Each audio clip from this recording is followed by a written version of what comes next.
नमस्कार, सुबह 8 बजे के समाचारों में आपका स्वागत है। मैं हूं दीप्ति शाही सिंह और सबसे पहले 20 बड़ी खबरें।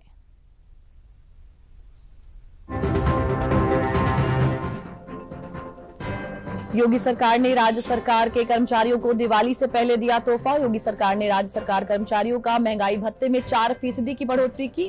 अराजपत्रित कर्मचारियों को 30 दिन की परिलब्धियों के बराबर यानी 7,000 रुपए मिलेगा बोनस। देश भर में अब बाजार भाव से सस्ता मिलेगा भारत आटा। केंद्र सरकार ने देश भर में 27 रुपए 50 पैसे प्रति किलो भारत आटा कराएगी उपलब्ध। केंद्रीय मंत्री पीयूष गोयल ने दिल्ली में आटे के वितरण वाहनों को दिखाई हरी झंडी। सीएम योगी और ब्राजील के राजदूत की उपस्थिति में आनंदा डेयरी के साथ ब्राजील की कंपनियों अमेरियो पजोरा और बीएच एम्ब्रियोस के बीच हुआ एमओयू। सीएम योगी ने कहा, ये एमओयू दूध उत्पादन में वृद्धि के मार्ग को प्रशस्त करने में मदद करेगा। 3 दिन पहले आए भूकंप से अभी नेपाल के लोग उबर भी नहीं पाए थे। सोमवार की शाम एक बार फिर आए झटकों ने नेपाल को दहला दिया। इसकी तीव्रता रिक्टर पैमाने पर 5.6 थी। इसका केंद्र नेपाल के जाजरकोट स्थित रमीडांडा था। नौटंकी आपातकालीन राहत सहायता लेकर दूसरी उड़ान नेपाल पहुंची। विदेश मंत्री एस जयशंकर ने बताया कि इस कठिन घड़ी में भारत नेपाल के साथ मजबूती और दृढ़ता के साथ खड़ा है। तेलंगाना में भाजपा ने के चंद्रशेखर राव सरकार के खिलाफ खोला मोर्चा। तेलंगाना भाजपा प्रमुख एवं केंद्रीय मंत्री जी किशन रेड्डी और भाजपा नेता प्रकाश जावड़ेकर ने हैदराबाद में बीआरएस सरकार के खिलाफ जारी किया चार्जशीट दस्तावेज।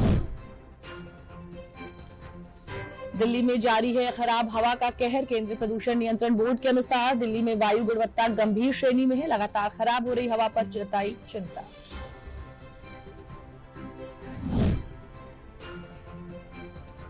लखनऊ में भी प्रदूषण की रोकथाम के कदम उठाने हुए शुरू। प्रदूषण को कम करने के लिए नगर निगम द्वारा किया जा रहा है पानी का छिड़काव। इसके लिए 8 एंटी स्मोक गन मशीनों को उतारा गया है। विपक्षी गठबंधन आईएनडीआईए में गहराते जा रहे हैं आपसी मतभेद। समाजवादी पार्टी प्रमुख अखिलेश यादव ने कांग्रेस पर साधा निशाना। कहा कि कांग्रेस नहीं चाहती कि हम उनके सहयोगी दल बने। 20 से 28 नवंबर तक गोवा में आयोजित होगा 54वां भारतीय अंतर्राष्ट्रीय फिल्म महोत्सव। केंद्रीय सूचना और प्रसारण मंत्री अनुराग सिंह ठाकुर ने कहा, फिल्मों की दुनिया में बड़ी ताकत के रूप में उभरा है भारत। 30 दिन की लड़ाई के बाद आखिरकार इजरायली सेना ने गाजा पट्टी में आमजनों के लिए उत्तरी और दक्षिणी हिस्से का संपर्क खत्म कर दिया है। अब दोनों हिस्सों के लोग एक दूसरे के पास नहीं जा सकेंगे।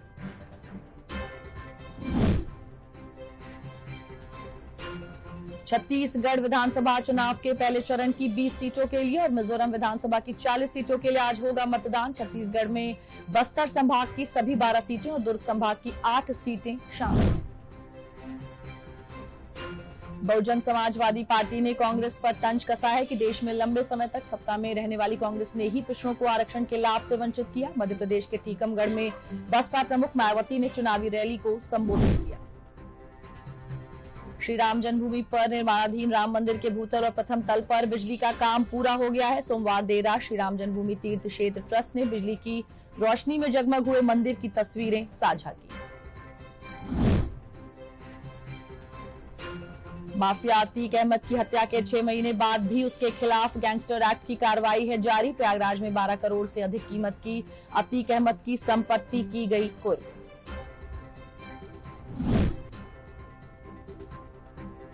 पुरातत्व सर्वेक्षण ने वाराणसी स्थित ज्ञानवापी सर्वे में मिले साक्ष्यों को जिलाधिकारी को सौंप दिया। जिलाधिकारी वाराणसी ने साक्ष्यों को कलेक्ट्रेट स्थित कोषागार के डबल लॉकर में सुरक्षित रख दिया। वाराणसी में G20 सदस्य देशों के प्रतिनिधियों की मुंबई से चली जागृति यात्रा वाराणसी पहुंची। गंगा घाट पर सांस्कृतिक कार्यक्रम में सभी प्रतिनिधि हुए शामिल। भारत की संस्कृति और कला को नजदीक से जानने के लिए सभी एंटरप्रेन्योर इस यात्रा में आए हुए हैं। बाराबंकी में रोशनी का पर्व दीपावली को लेकर बाजारों में तैयारियां जोरों पर। बाजारों में देसी सामानों की मांग बढ़ी। ग्राहकों को स्थानीय कारीगरों द्वारा बने सामानों की खरीदारी को लेकर उत्साह देखा जा रहा है। लखनऊ के इंदिरा गांधी प्रतिष्ठान में यूपी स्टेट मेगा एक्सपो का किया जा रहा है आयोजन। मेगा एक्सपो में रेशमी वस्त्रों एवं परिधानों, खादी, हथकरघा एवं माटी कला बोर्ड के लगभग 200 स्टॉलों में लगाई गई है प्रदर्शनी। आईसीसी वनडे वर्ल्ड कप 2023 के 30वें मैच में बांग्लादेश ने श्रीलंका को 3 विकेट से हराया। श्रीलंका से मिले 280 रन के लक्ष्य को बांग्लादेश ने विकेट खोकर 1 ओवर में हासिल किया।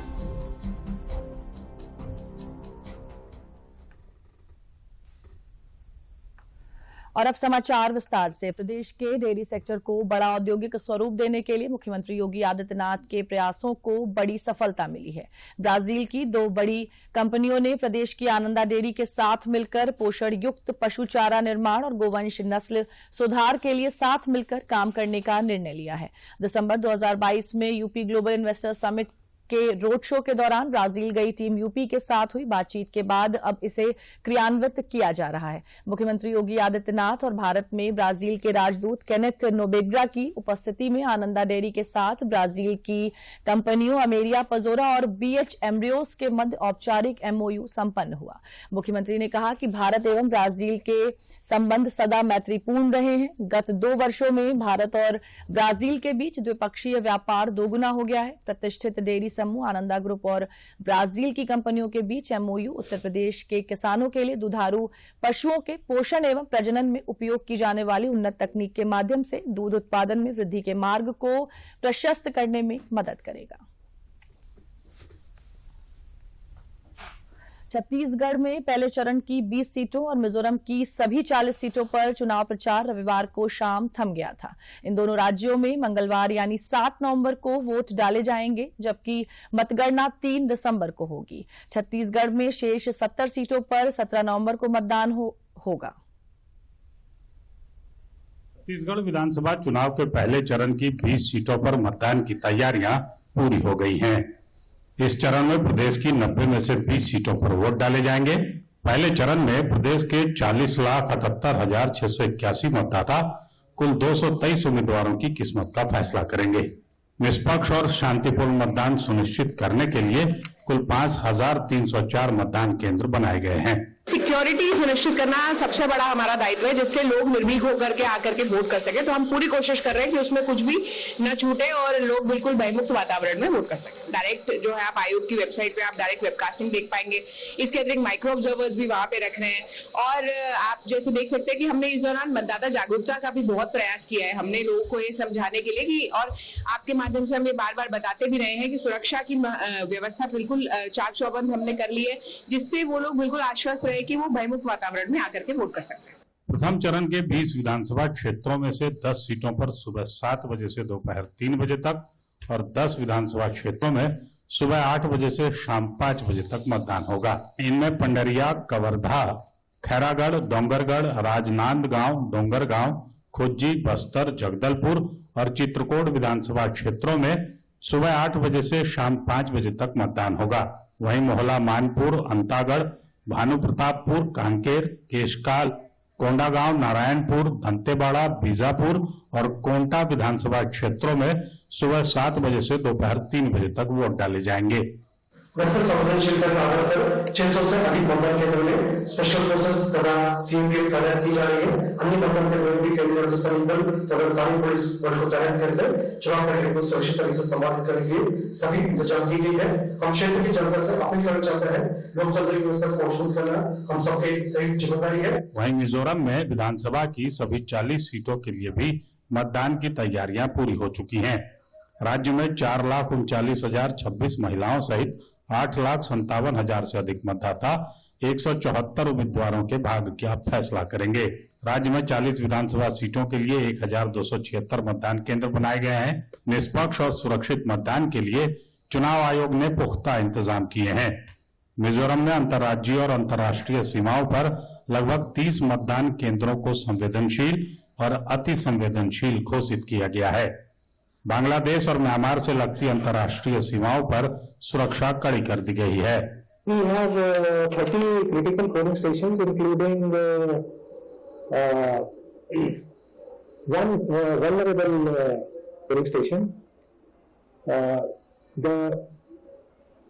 I would like to mention that because of the difficult geographical terrain of the state, there are 22 polling stations which are not having motorable routes. As far as the security situation is concerned, Mizoram remains a peaceful state, and we expect that the polling process tomorrow will be peaceful and incident-free without any problem. Chhattisgarh में जहां पहले चरण में कांग्रेस और BJP के बीच मुख्य मुकाबला है, वहीं मिजोरम में सत्तारूढ़ Mizo National Front, Zoram People's Movement, Congress और बीजेपी के बीच मुकाबले की उम्मीद है। छत्तीसगढ़ में शेष 70 सीटों पर 17 नवंबर को मतदान होगा और नतीजों के लिए 3 दिसंबर तक इंतजार करना होगा। केंद्रीय मंत्री पीयूष गोयल ने कहा है कि सरकार ने प्राइस स्टेबलाइजेशन फंड के जरिए लोगों को खाद्य पदार्थों की आपूर्ति की सस्ती दरों पर उपलब्ध कराई है।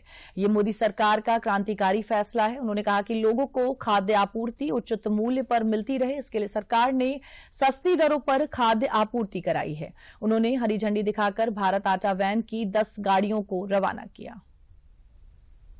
गरीब कल्याण के लिए प्रतिबद्ध मोदी सरकार ने भारत आटा की कीमत प्रति किलोग्राम 27.5 रुपए पर लोगों को उपलब्ध कराना शुरू कर दिया है। नई दिल्ली में केंद्रीय मंत्री पीयूष गोयल ने कर्तव्य पथ से भारत आटा की बिक्री कार्यक्रम का शुभारंभ किया। भारत आटा वैन की 100 गाड़ियों को हरी झंडी दिखाते हुए उन्होंने कहा कि सरकार ने प्राइस स्टेबलाइजेशन फंड के जरिए लोगों को खाद्य पदार्थों की आपूर्ति सस्ती दरों पर उपलब्ध कराई है और अब लोगों को सस्ती दरों पर आटा भी मिलेगा। जब जब उपभोक्ता के ऊपर किसी वस्तु का कीमतों में परेशानी नजर आई, तब तक केंद्र सरकार ने पहल की और लोगों तक सस्ते में ये वस्तु मिल सके, खाद्य पदार्थ मिल सके, इसकी चिंता करने का एक नया पहल माननीय प्रधानमंत्री जी के मार्गदर्शन में मंत्री समूह ने अमित शाह जी के नेतृत्व में ये तय किया कि क्यों ना हम हमारे उपभोक्ताओं को भारत आटा भी उपलब्ध कराएं। भारत आटा की बिक्री के लिए भारतीय खाद्य निगम सेंट्रल पूल से 2.5 लाख टन गेहूं अलॉट कर रहा है। इसे पिसवाकर 10 किलो और 30 किलो की पैकिंग में NAFED, mother dairy, national cooperative consumers federation of India और इस जैसी बाकी सरकारी समितियों के माध्यम से बेचा जाएगा।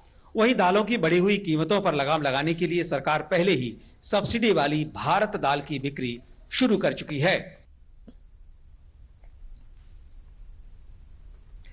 राजधानी दिल्ली की हवा प्रदूषण के चलते जहरीली हो गई है। सोमवार को दिल्ली का एवरेज एयर क्वालिटी इंडेक्स यानी AQI 470 दर्ज किया गया। दिल्ली में प्रदूषण से हालात चिंताजनक हैं। दिल्ली NCR में प्रदूषण का स्तर कम नहीं हो रहा है। इसे कम करने के लिए दिल्ली सरकार ने ऑड इवन फॉर्मूला एक बार फिर राजधानी में 13 से 20 नवंबर तक पाबंदी लागू रहेगी। उधर ग्रैब का चौथा चरण भी लागू है और साथ ही डीजल के भारी वाहनों पर भी बैन लगा दिया गया है। राजधानी दिल्ली की ये 4 नजारे इस महानगर की खराब आबो हवा को बयां कर रहे हैं। दूर दूर तक फैली धुंध के बीच सांस लेना भी दूभर है।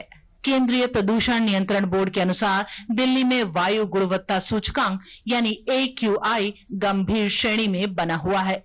पिछले 24 घंटों में दिल्ली की औसत वायु गुणवत्ता सूचकांक 421 दर्ज की गई, जिसने आम लोगों के स्वास्थ्य के लिए गंभीर संकट खड़ा कर दिया है। इस बीच दिल्ली के मुख्यमंत्री अरविंद केजरीवाल ने प्रदूषण पर उच्च स्तरीय बैठक की अध्यक्षता की। दिल्ली के पर्यावरण मंत्री गोपाल राय ने कहा कि बढ़ते प्रदूषण को देखते हुए सरकार ने ऑड इवन सिस्टम लागू करने का फैसला किया है। राजधानी में 13 से 20 नवंबर तक ये पाबंदी लागू रहेगी। इससे पहले प्राइमरी स्कूलों को 10 नवंबर तक बंद रखने का फैसला किया गया है। राजधानी में पहले ही बढ़ते प्रदूषण के मद्देनजर ग्रैब 4 की पाबंदियां लागू हैं। दिल्ली में अब कक्षा 6 से 12 तक सभी क्लासेस ऑनलाइन होंगी। दिल्ली के अंदर 5वीं क्लास तक के स्कूल 10 तारीख तक बंद किए गए थे। आज बैठक में निर्णय लिया गया है कि 10 तारीख तक अब 6वीं, 7वीं, 8वीं, 9वीं और 11वीं की कक्षाएं भी जो है वो अब बंद रहेंगी। दिल्ली के अंदर दिवाली के अगले दिन 13 नवंबर से 20 नवंबर तक एक हफ्ते का जो है वो ऑड इवन फार्मूला जो है वो दिल्ली में जो है लागू किया जाएगा। इस बीच दिल्ली के पड़ोसी राज्य हरियाणा के गृह मंत्री अनिल विज ने दिल्ली सरकार से प्रश्न पूछा कि दिल्ली का प्रदूषण स्तर हरियाणा के प्रदूषण स्तर से ज्यादा क्यों है। पहले केजरीवाल जी जब पंजाब में उनकी सरकार नहीं थी, आप उनके बयान निकाल कर देख लो, वो दिन में कई बार कहते थे कि पंजाब से धुआं आ रहा है। अब क्योंकि पंजाब में भी उनकी सरकार है, अब दोनों मिलकर कह रहे हैं कि हरियाणा से आ रहा है। ऐसी कौन सी हवा चलती है जो पूर्व भी चली जाती है, पश्चिम भी चली जाती है? और मुझे इस प्रश्न का जवाब तो दें कि दिल्ली का प्रदूषण स्तर हरियाणा के प्रदूषण स्तर से ज्यादा क्यों है? वहां पर ज्यादा, अगर यहां जल रहा है तो यहां ज्यादा होना चाहिए, वहां ज्यादा क्यों है? इस बीच पंजाब में धान की कटाई में तेजी आने के साथ पराली जलाने के मामलों में भी लगातार बढ़ोतरी हो रही है। रविवार को इस सीजन के एक दिन में पराली जलाने के सबसे ज्यादा 3,230 मामले सामने आए। इनमें सबसे ज्यादा 551 मामले मुख्यमंत्री भगवंत मान के जिले संगरूर से सामने आए। वहीं फिरोजपुर दूसरे स्थान पर रहा। राजधानी क्षेत्र में वायु गुणवत्ता प्रबंधन आयोग ने तत्काल प्रभाव के साथ 8 सूत्रीय कार्य योजना शुरू की है। ये योजना ग्रेडेड रिस्पांस एक्शन प्लान यानी ग्रैप के चौथे चरण के तहत आती है। हालांकि सबसे बड़ी समस्या खेतों में जल रही पराली से पैदा हो रही है। और समाचारों का सिलसिला जारी रहेगा, लेकिन अभी लेते हैं एक छोटा सा ब्रेक। ब्रेक के बाद वापस लौटेंगे और नजर डालेंगे कुछ और समाचारों पर। देश और प्रदेश की बात रफ्तार के साथ, दुनिया हो या कारोबार, खेल में हर जीत और हार, सेलिब्रिटी हो या सिनेमा, हर खबर पर दूरदर्शन की नजर। देखिए फटाफट खबरों का शो सुपर फास्ट 100 रोजाना दोपहर 12 बजे सिर्फ दूरदर्शन उत्तर प्रदेश पर। समाचारों में आपका फिर से स्वागत है। अयोध्या का 7वां दीपोत्सव बेहद खास होने जा रहा है, जिसमें प्राण प्रतिष्ठा महोत्सव की झलक दिखेगी और पिछले दीपोत्सव के कीर्तिमान को तोड़ते हुए इस बार 21 लाख दीप प्रज्वलित करने का एक नया कीर्तिमान भी स्थापित किया जाएगा। आइए देखते हैं एक खास रिपोर्ट।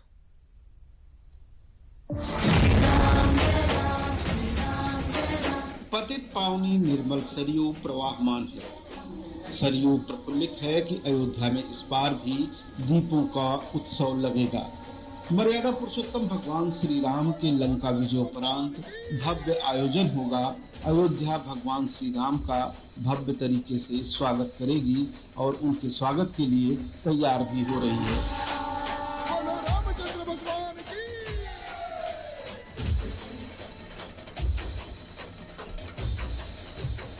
सरयू की जलधार में 25,000 वॉलेंटियर 21 लाख दीप जलाकर एक रिकॉर्ड बनाएंगे। साथ ही यह भी प्रदर्शित करेंगे कि भारत की सनातनी परंपरा में शांति और सद्भाव के साथ जो दीप जलते हैं वो प्रकाशमान होते हैं। उसमें दीपपुंज होता है और ऐसा दीपपुंज होता है जो सदैव प्रकाश ही फैलाता है। आशुतोष शुक्ला की रिपोर्ट, डीडी न्यूज, लखनऊ।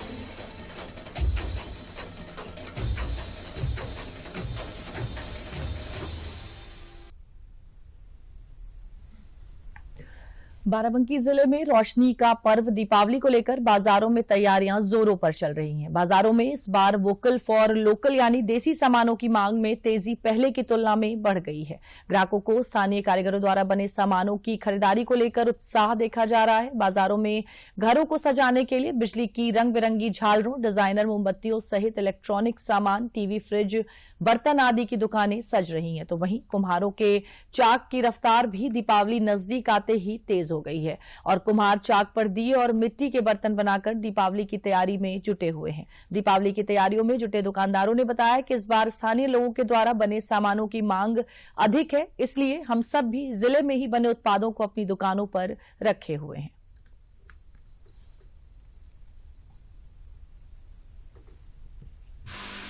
हम लोगों ने स्थानीय कारीगरों द्वारा बनी हुई झालरें लेकर आए हैं और कस्टमर भी चाहता है कि स्थानीय कारीगरों द्वारा ही झालर हम खरीदें और हमारी दुकानों में सब इसकी वैरायटी पूरी लगी हुई है और ये आगे उम्मीद करते हैं कि बिक्री अच्छी होगी। इस बार का हमेशा डेयरी यहाँ पे शहर के अंदर जो है अच्छी डेयरियों की बिक्री होती है और यहाँ पे जो लोग हम माल बनाते हैं वो साला निकल जाता है, पूरा लोकल लोग जो है यहाँ से सब लोग ले जाते हैं और हर साल से अच्छा इस बार डेयरी बिक रही है। मार्केट में भी लगी हुई दुकानें और यहाँ लोकल हमारे घर से भी बिकती है यहाँ पे डेलियाँ। अब जो इंडियन झालर आई हुई हैं, लोकल झालरें जो हाथ के द्वारा अपने कारीगरों द्वारा बनाई हुई झालरें हैं, उनको लोग ज्यादा पसंद कर रहे हैं और इस दिवाली को जो है अच्छी जो है डिमांड चल रही है इंडियन झालरों। हम आए थे यहाँ दिवाली खरीदने दीपावली की, तो हमने सोचा कि इन लोगों से क्यों ना खरीदा जावे, क्योंकि इन लोगों का कुछ कारोबार बढ़े और इस बार मोमबत्ती है और ये आपके दिवाली है, इसी मिट्टी का ही सामान प्रयोग करें, अपने देश का ही करें प्रयोग, जिससे कि इनके घर का भी दिया जल सके। और केंद्रीय मंत्री अनुप्रिया पटेल मिर्जापुर जनपद के बुजुर्ग और दिव्यांगजनों को निःशुल्क सहायक उपकरण वितरित करने के लिए मंगलवार से शिविर लगाए जाएंगे। अनुप्रिया पटेल ने जनपद के सभी प्रधानों से जरूरतमंद दिव्यांगजन और बुजुर्गों को कैंप में लाने का आह्वान किया है। इस बाबत योग्य जरूरतमंदों की पहचान के लिए आज से विकास खंड वार विशेष कैंप का आयोजन शुरू किया जाएगा। केंद्रीय मंत्री अनुप्रिया पटेल ने सभी ग्राम प्रधानों से अपील करते हुए कहा है कि वयोश्री योजना के अंतर्गत अपने क्षेत्र के प्रत्येक दिव्यांगजनों को जिस सहायक उपकरण की आवश्यकता प्रतीत होती है, उन्हें प्रशिक्षण कैंप में लाने और उनके प्रशिक्षण हेतु रजिस्ट्रेशन कराने में मदद करें।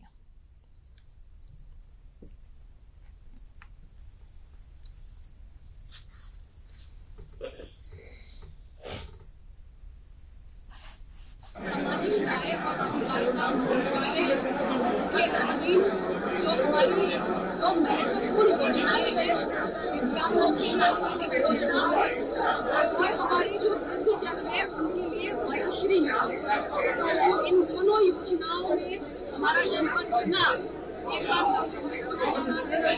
मिर्जापुर के नगर पालिका क्षेत्रों में प्रत्येक विकासखंड मुख्यालय पर हम स्क्रीनिंग यानी असेसमेंट परीक्षण कैंप का आयोजन कर रहे हैं, जिसमें हमारे दिव्यांगजन और हमारे वृद्धजनों का जांच होगी पूरा और उनकी सहायक उपकरणों की क्या आवश्यकता है उसका असेसमेंट किया जाएगा। मेरठ में प्रदेश सरकार द्वारा चलाई जा रही महिला सशक्तिकरण के लिए मिशन शक्ति योजना के अंतर्गत जिला पंचायत राज विभाग द्वारा मेरठ जिले की महिला ग्राम प्रधानों के लिए 1 दिवसीय कार्यशाला का आयोजन किया गया। कार्यशाला में स्वच्छ भारत मिशन के अंतर्गत गांव की सूरत बदलने वाली महिला ग्राम प्रधानों को सम्मानित भी किया गया। कार्यक्रम का शुभारंभ कमिश्नर शेलवा कुमारी जे, मुख्य विकास अधिकारी नुपुर गोयल तथा जिला पंचायत राज अधिकारी रेणु श्रीवास्तव ने किया। मिशन शक्ति कार्यक्रम के अंतर्गत केंद्र सरकार और राज्य सरकार द्वारा संचालित सभी योजनाओं की जानकारी ग्राम प्रधानों को दी गई, जिससे सरकार द्वारा चलाई जा रही योजनाओं का लाभ प्रत्येक ग्रामवासी को मिल सके। कार्यक्रम में महिला ग्राम प्रधानों ने भी अपने गांव से संबंधित कार्यों के बारे में विस्तार से बताया।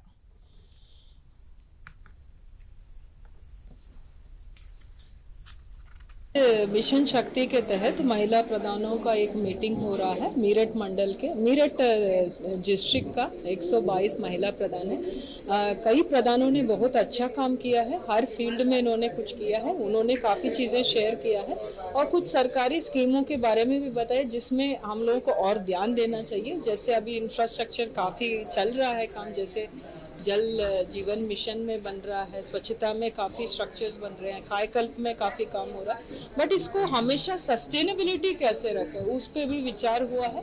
तो प्रधानों ने प्रॉमिस किया है छोटे छोटे टारगेट्स भी लेंगे, आगे जाकर के बहुत अच्छा रिजल्ट्स देने के लिए लोग कमिट किए हैं। 12 प्रधानों को यहाँ सम्मानित किया है। हमारे ये है, हम लोगों ने मोटिवेट किया कि सभी प्रधानों को अगले बार होना है, क्योंकि स्वच्छता में कोई कॉम्प्रोमाइज कहीं पे भी होना नहीं चाहिए। बिल्कुल, ये हमारा यही मकसद था कि महिला प्रधान सामने आए और उनकी जो लीडरशिप क्वालिटी है वो सबको पता चले और ये भी पता चले कि महिला प्रधान अपने निर्णय खुद ले सकती हैं और अपने अच्छे निर्णय से न सिर्फ अपने गांव का बल्कि जनपद का नाम रोशन करें। चित्रकूट में जिला कृषि विभाग द्वारा राष्ट्रीय खाद्य सुरक्षा मिशन योजना के अंतर्गत मिलेट्स जागरूकता कार्यक्रम के प्रचार प्रसार के लिए जनपद स्तरीय मेगा रोड शो का आयोजन किया गया, जिसका शुभारंभ कलेक्ट्रेट कार्यालय से बांदा चित्रकूट जिला सहकारिता बैंक अध्यक्ष पंकज अग्रवाल एवं जिलाधिकारी अभिषेक आनंद ने हरी झंडी दिखाकर प्रचार वाहन एवं मोटरसाइकिल दल को रवाना किया। प्रचार वाहनों के साथ मोटरसाइकिल सवार कृषि कर्मियों एवं किसानों ने नगर भ्रमण कर मिलेट्स फसलों को बढ़ावा देने एवं मिलेट्स उत्पाद के लाभ के बारे में लोगों को जागरूक किया। उप कृषि निदेशक राजकुमार ने बताया कि श्री अन्न के उत्पादन से किसान और एफपीओ विभिन्न उत्पाद तैयार कर न सिर्फ अपनी आय बढ़ा सकेंगे, बल्कि श्री अन्न के उपयोग से कुपोषण एवं अन्य गंभीर बीमारियों से भी निजात मिलेगी।